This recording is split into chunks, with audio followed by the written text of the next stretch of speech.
How's it going, guys? I'm the stock retro gamer, here to bring you all the new Aki wrestling mods. This is another mod by GM Spectre called Project Outsider Plus, and it uses the No Mercy Plus engine as its base game. No Mercy Plus being a different Aki mod created by Retro Randy Price. Stay with me. GM Spectre has been working on this one for a while, and this is the latest update of it. Project Outsider Plus very much feels like a passion project of GM Spectre's, with no rhyme or reason, but don't take my word for it. Spent his nights on empty streets,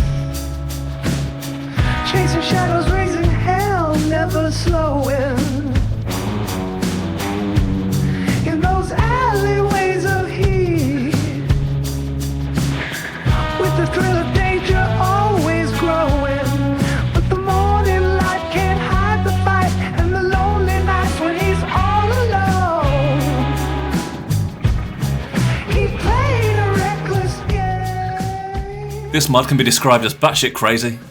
So many nods to classic games and crazy characters. So many meta jokes and pieces of music you'll love.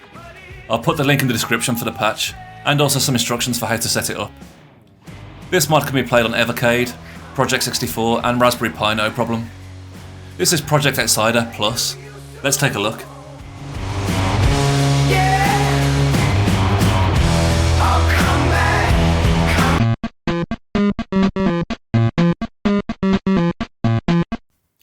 The wrestler roster is where this mod shines.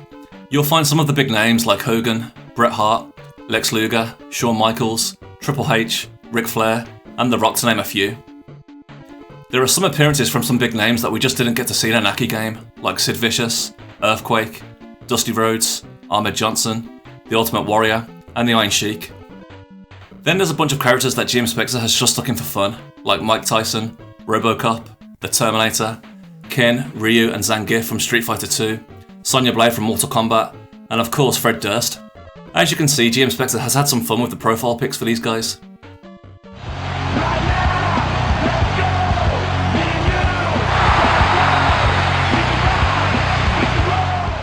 It feels like the vibe of this mod is very much not to take these games too seriously and just have some fun with them. Like me, I'm sure you've always wanted to see some of these matches in the ring for maybe a classic rivalry.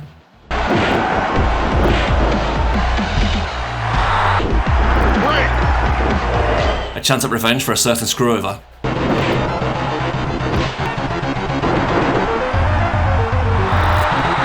Or just a chance to see who really is the best world warrior.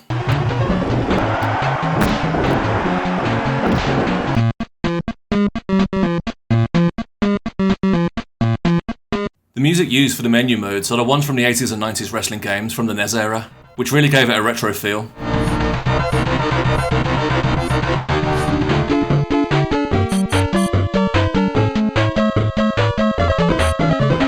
Now as for the wrestlers' themes, some of the wrestlers have their official themes.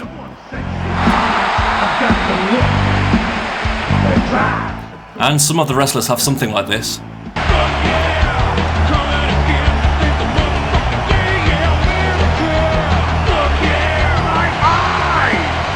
What do you see?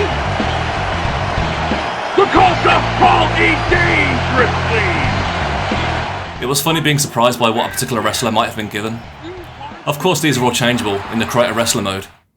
There are 10 arenas to choose from in this, from Classic Raw and Nitro, to a few wacky ones like Bullrog's Las Vegas backdrop, to this Moon Patrol one. I found all these a lot of fun and quite refreshing, especially when you take your opponent up to the ramp near the Titantron, up close and personal to all the new decor.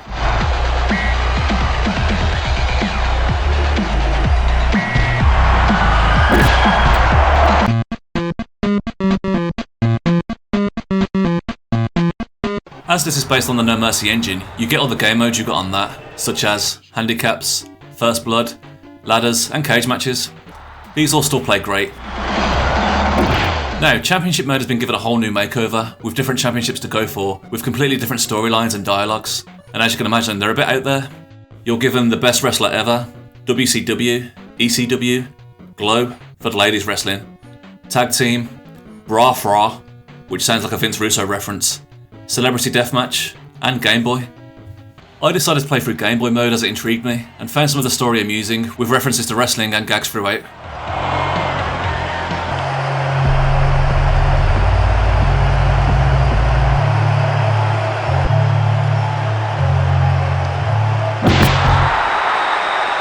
I look forward to playing through the rest of the modes to see what happens.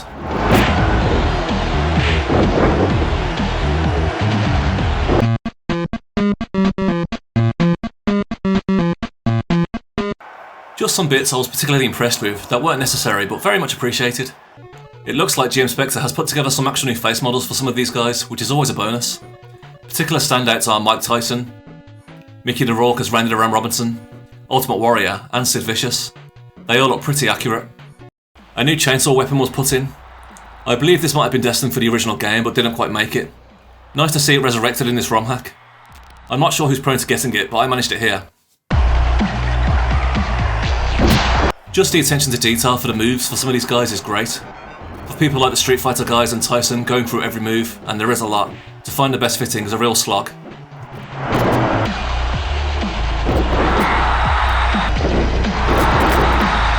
There's just something about this T100 design that I really love. I always preferred the Terminator with his long hair and tie-dye t-shirt in the first movie. There's something surfer about it. Oh, and Conan too.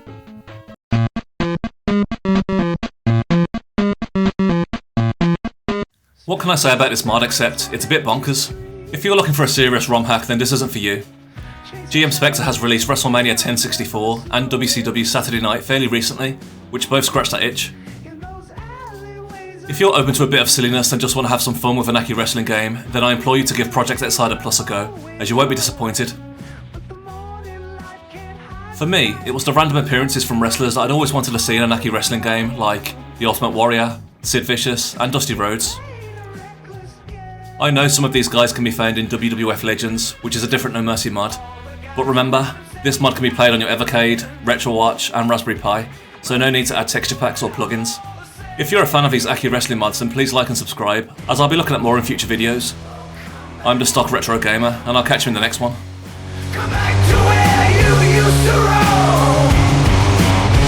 Yeah. I'd rather watch two old women slap my ass. Woo! That's as tough as a chunk of my ass. Here comes the biggest ass. The